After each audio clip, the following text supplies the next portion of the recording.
മോഹൻലാലുമായിട്ടുള്ള സൗഹൃദം അത് നല്ല സൗഹൃദം. അദ്ദേഹത്തിൻ്റെ ആ ബുദ്ധിശക്തി, അദ്ദേഹത്തിൻ്റെ ആ അർപ്പണ മനോഭാവം, ഇതൊക്കെ ശരിക്കും പറഞ്ഞിട്ടുണ്ടെങ്കിൽ പ്രശംസനീയമാണ്. അത് പ്രശംസിക്കാതിരിക്കാൻ പറ്റില്ല. അതാണ് ഞാൻ വിലയിരുത്തുന്നത്.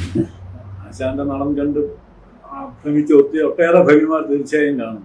ആരെങ്കിലും പ്രണയാഭ്യത നടത്തിയിട്ടുണ്ടോ? അല്ല, വേറൊരു കാര്യമുള്ളത് വെച്ചാൽ എനിക്ക് തോന്നില്ല, വേഷം അഴിച്ചു കഴിഞ്ഞാൽ കണ്ടാൽ തോന്നില്ല. അല്ല, എനിക്ക് തോന്നിയില്ല പറഞ്ഞെങ്കിൽ എനിക്ക് തന്നെ ബോധ്യമുണ്ട് വെച്ചാൽ വേഷം കഴിഞ്ഞാൽ പിന്നെ ഞാൻ ഒന്നിനും കൊള്ളരുത്തവനാണ്.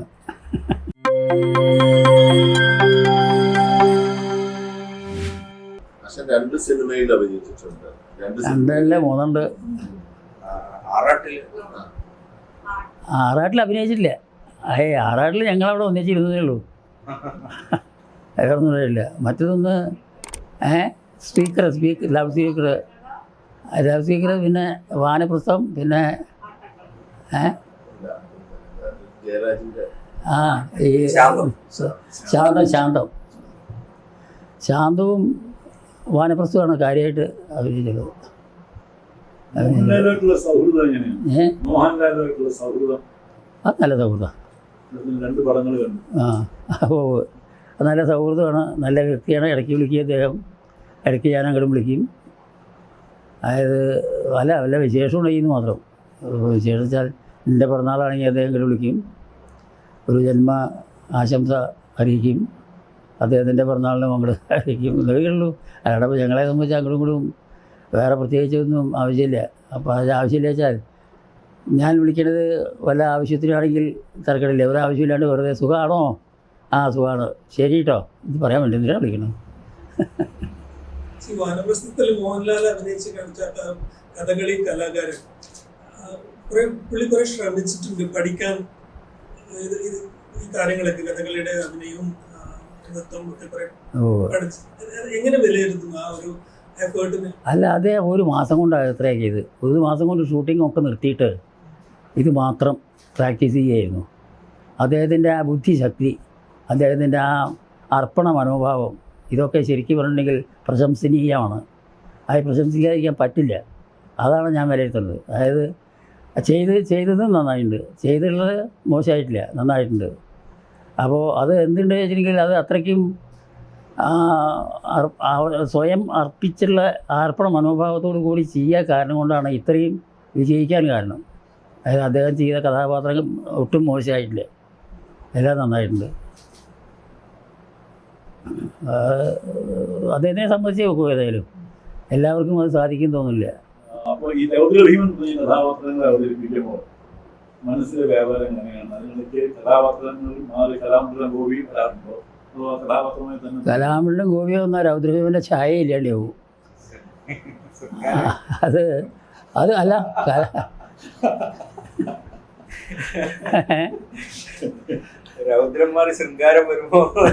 അല്ല, കലാമണ്ഡലം ഗോപി എന്ന് പറഞ്ഞിട്ട് നമ്മൾ രൗദ്രഭീമൻ കേട്ടിട്ടുണ്ടെങ്കിൽ അത് ശരിക്കും ഗോപി ആയിക്കോളും.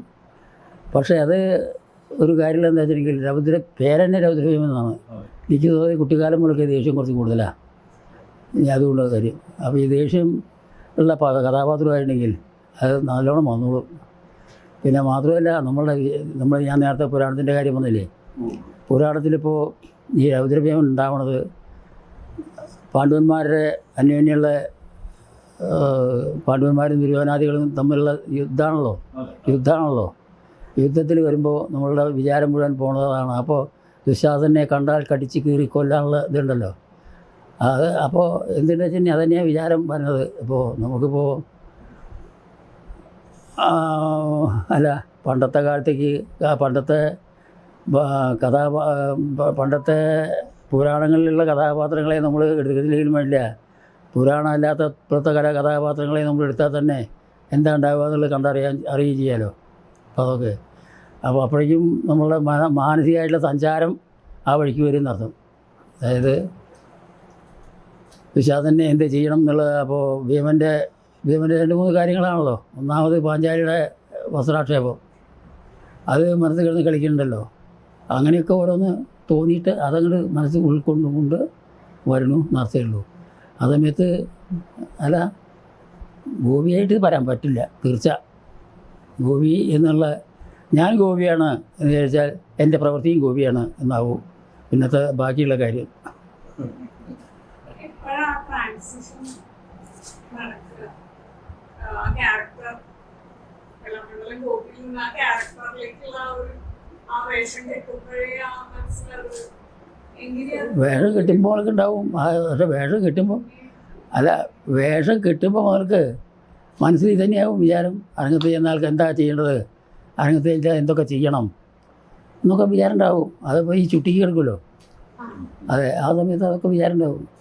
അതെ, അതിൻ്റെ ഇടയ്ക്ക് ഒന്ന് ഉറങ്ങുന്ന ആൾക്കാരുമുണ്ട്. ഞാനും ഉറങ്ങും ഇടയ്ക്ക്. അതെ, ബാക്കിയുള്ള സമയത്ത് ഉണർന്നിരിക്കുന്ന സമയത്തൊക്കെ വിചാരം തന്നെയാവും. അതിങ്ങനെ എത്തിക്കഴിഞ്ഞാൽ പിന്നെ അങ്ങ് സ്വാഭാവികമായി വരും. വരികയും ചെയ്യും. അത് സ്വാഭാവികമായിട്ട് തന്നെ വരും. അതായത് പിന്നെ നമ്മളവിടെ മറ്റുള്ള ചിന്തകളൊന്നും ഇല്ല എന്നർത്ഥം തന്നെയാണ്. ശത്രുവിനെ മുമ്പിൽ കണ്ടു, അതിനെ സംഹരിക്കുക, അതിനെന്താണ് ചെയ്യുന്നത് ആലോചിക്കുക, ഇതൊക്കെ തന്നെയാണ് പിന്നത്തെ ചിന്തകളൊക്കെ കാര്യമായിട്ട് വരുന്നത്. ഗോപിയാശാൻ എന്ന് പറയുന്ന കലാകാരൻ ഒരു ഇമേജിന്റെ തടവറയിലായി പോയി എന്നൊരു ഇത് തോന്നിയിട്ടുണ്ട്. അതായത് എല്ലാവർക്കും വേണ്ടത് നളനും അങ്ങനെയുള്ള ഈ കഥാപാത്രം പച്ചവേഷങ്ങളാണ്. അപ്പോൾ ആശാന് സ്വന്തമായിട്ട് ഇഷ്ടമുള്ള കഥാപാത്രം ചെയ്യാൻ പറ്റുന്നില്ല, അങ്ങനെ എന്തെങ്കിലും ഒരു ഇത് ഉണ്ടായിട്ടുണ്ട്? ഇല്ല. മാത്രമല്ല വേറൊരു കാര്യമുള്ളത്, കലാകാരൻ എപ്പോഴും ആസ്വാദകരുടെ അടിമയാണ്. അടിമ എന്നുണ്ടെങ്കിൽ മറ്റേ ഇപ്പോഴത്തെ രാജാവിൻ്റെ അടിമ എന്ന് പറഞ്ഞ മാതിരിയല്ല അല്ല പറയണത്. അവരുടെ ആഗ്രഹം സാധിപ്പിച്ചു കൊടുക്കാൻ കഴിവുണ്ടാവുക എന്നുള്ളതാണ് ഒരു കലാകാരൻ്റെ കടമ. അപ്പോൾ എന്തെന്ന് വെച്ചിട്ടുണ്ടെങ്കിൽ അവർക്ക് ആഗ്രഹങ്ങളാണ് അവർ പറയണത് എന്നത് വേണമെന്നുള്ളത്. അതിന് പറ്റില്ല, എൻ്റെ ആവശ്യമുള്ളത് വേണമെന്നുള്ളത് അത് പറയാനുള്ള അർഹതയില്ല, അധികാരവുമില്ല. അത് രണ്ടും നിഷ്ക്രിയങ്ങളാണ് ഈ കലാകാരനുള്ളത്. കലാകാരന് വേണ്ടത് അവർ പറഞ്ഞിട്ടുള്ളത് എത്രത്തോളം വിജയിപ്പിക്കാൻ പറ്റിച്ചാൽ അത്രത്തോളം വിജയിപ്പിക്കാൻ നോക്കുക എന്നുള്ള ഒരു മനോഭാവമാണ് വേണ്ടത്. മറ്റേ വിചാരം പാടുകയില്ല, ഒരിക്കലും പാടില്ല, അതുണ്ടാവില്ല. ഏതെങ്കിലും ഒരു കഥാപാത്രം കേട്ടണമെന്ന് മനസ്സിലാഗ്രഹമാണ്. ഞാൻ എല്ലാ കഥാപാത്രത്തിനെയും കെട്ടിക്കഴിഞ്ഞു. മല്ലനും കെട്ടിക്കഴിഞ്ഞു, എല്ലാം കെട്ടിക്കഴിഞ്ഞിട്ടുണ്ട്.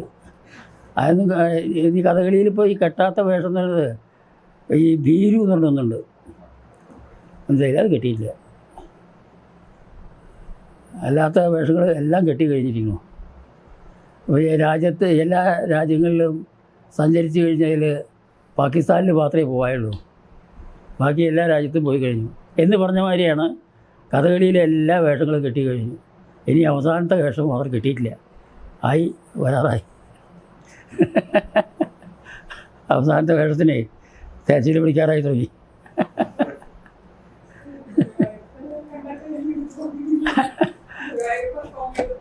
അപ്പോൾ ഗുരുവായൂരപ്പനാണപ്പോൾ മനസ്സിൽ കിടന്ന് കളിക്കണത്, അതല്ലേ?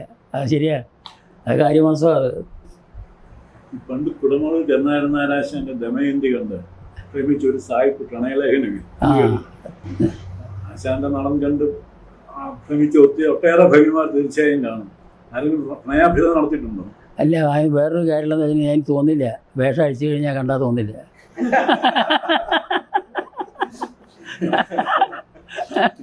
സത്യം പറഞ്ഞു, ഞങ്ങൾക്ക് ചെറിയ അപയോഗമൊന്നേ ഉള്ളൂ. അല്ല, അങ്ങനെ അങ്ങനെ ഉണ്ടായിട്ടില്ല തന്നെ പറയാം. അല്ല, ഉണ്ടായിട്ടില്ല, ഇതിന് പ്രേമാഭ്യർത്ഥന ഉണ്ടായിട്ടില്ല. പക്ഷേ ഈ കൃഷ്ണൻ്റെ കൂടെ എന്താ ഗോപികമാർ അങ്ങനല്ല കേട്ടോ, ഗോപികമാർ കിടന്ന് കളിക്കുമല്ലോ, അതേമാതിരി ധാരാളം ഉണ്ടായിട്ടുണ്ട്. അതിൽ പ്രേമമായിട്ടൊന്നും അല്ലാനും. അല്ല, എനിക്ക് തോന്നിയില്ല പറഞ്ഞെങ്കിൽ എനിക്കിപ്പോൾ എനിക്ക് തന്നെ ബോധ്യമുണ്ട് വെച്ചാൽ വേഷം കഴിഞ്ഞാൽ പിന്നെ ഞാൻ ഒന്നിനും കൊള്ളരുത്തവനാണ്. അപ്പോൾ പക്ഷെ എന്നാലും അതിൻ്റെ സ്നേഹപ്രകടനമൊക്കെ ധാരാളം ഉണ്ടായിട്ടുണ്ട്, ഇല്ല.